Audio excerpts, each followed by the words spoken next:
Welcome back to Fast Market here on the Schwab Network. It's time for a cash tag segment. For that, let's bring in our next guest. That's going to be Landon Swan, co-founder at Likefolio. Welcome back to the show, Landon. Thanks. Great to be here, Tom. I hope you've got some data on this one because this is a head scratcher to me. Uber's had some pretty good earnings reports over the last year and a half or so. The stock was at all-time highs in October, and now we've dumped 30%. Have things changed on your side as far as data goes? Yeah, I mean, it's got to be really disappointing, as an investor to basically be flat on a year where, everything seems to be up. So, yeah, I think we actually turned negative, like you mentioned, on Uber just today. But definitely down big since October, 85 down to about 60 now. And, to answer your question, there is some data that kind of points to this. I mean, on their last report, they talked about having 130, the monthly active users was significant, right? 137 million.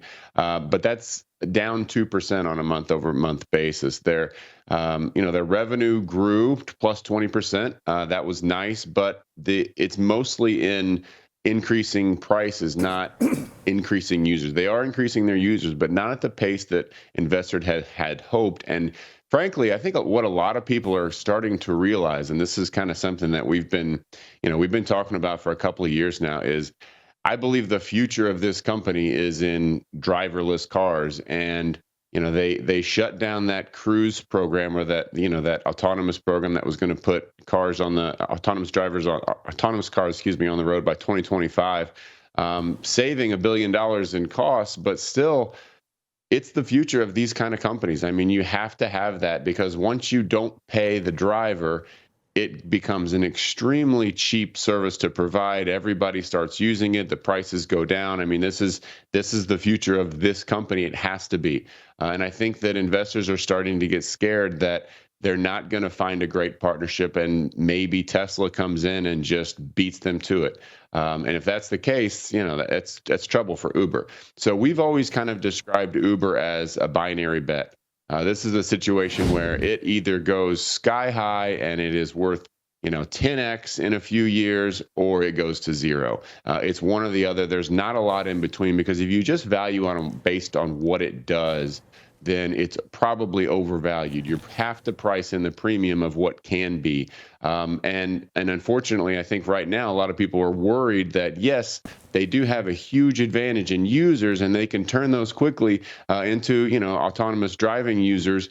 But they've got to have that partnership. They don't own the car, so they have to come up with a way to partner with a company to do this. And again, if it's Tesla, then it's a huge win, right? Then they win. It's awesome. But if it's not Tesla, and it's Waymo or one of the others, or they start to try to do something else, so far that hasn't materialized. And there's also a concern that they're going up against Tesla, which is it's a beast to go up against. So we're definitely concerned about this one, but we recognize the fact that, again, it's a binary bet.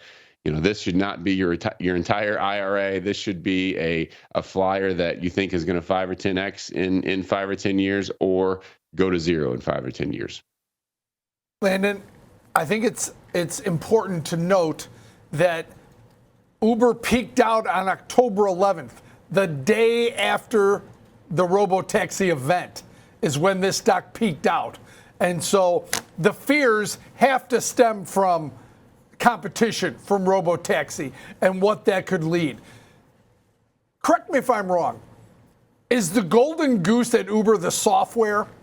That app that links everything together and can be used just as well? They have to match up with somebody long term, because you're right. They don't have the cars. They either have to buy the cars, or they have to hook up with somebody. What are the prospects here, and how important is that app that seems like it's really the moneymaker of all of Uber? It is the moneymaker, but I don't think it's the moat that a lot of investors thought it was, right? I don't think that it's that difficult of an app to build. Now, it's really difficult to get 100 million users on it, and that, I think, is their moat. That's their biggest thing. But to build an app that connects drivers with passengers and charges and routes drivers in the smartest way, 10, 15 years ago, that's a pretty difficult thing to build. I think now now it's really not that difficult. I'm guessing a lot of companies have built that. They just don't have the users, right? So the fact that they have users is their moat. It's not the software.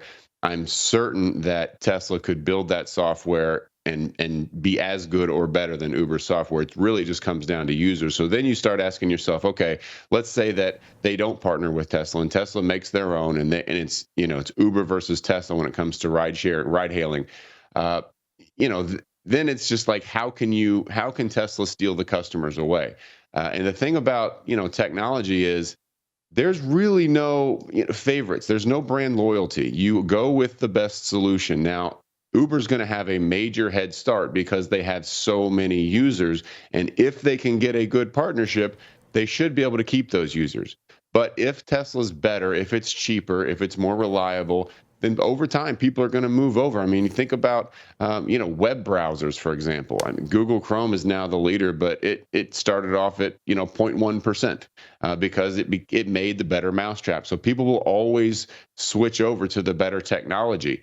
And user base is a great advantage, but it's not the moat. It's not the infinite defensible moat that a lot of people think it is, and the software itself is definitely not. It's great. They did a great job with it, but I think a lot of companies could make it. So here's the theory then, Landon, that you're kind of laying out, that they better partner with Tesla. They've already got a partnership with Waymo, Google Alphabet's, driverless cars at this point, but they're rolling out slowly. So if they don't get that partnership with Tesla and Tesla starts bringing out their own, then, maybe the stock does continue to get hurt here, right? You mentioned zero. That's a wide gap, either 5X's or 10X's down to zero. I don't think it's going to go away, but they better start talking to Tesla meaningfully, right? If that's your theory, right? Absolutely. And when I say 10X or zero, obviously I'm exaggerating a little bit, but I do think this is one of those binary bets. I mean, we're not investing in Walmart that might increase or decrease revenue by 5 or 10%. I mean, this is a kind of a make or break it moment for Uber. And if they do end up competing with Tesla, their advantage in users is going to be dwarfed by Tesla's advantage in cars. Because all of these cars out there are one software update away from becoming a driverless Uber of sorts, right? The robotaxi can do it as well, but they could make Model 3s into Ubers within a software update. So I do worry about that. I think they have to make the partnership with Tesla. I think Waymo's going too slow with car production and just their technology of mapping. Tesla's been doing this for years now. They've been gathering data, learning how to drive, learning for the AI to drive by itself. So they've got a huge advantage technology-wise and wheels-wise, wheels on the road.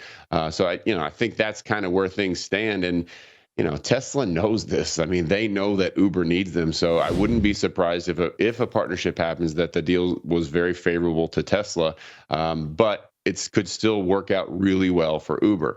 So I guess it just comes down to, whether Tesla wants to, do the easy thing, which is partner up with the leader with the most users in Uber, or do the hard thing and build it themselves. And it's a tough call. I mean, when you look at what Elon Musk has done in the past, has he ever said, let me do the easy thing? I mean, it seems like every goal that he's ever set out has been, kind of laughed at as impossible. And then 10 years later, you're like, wow, he did it. So it's tough. I don't know which way this is going to go.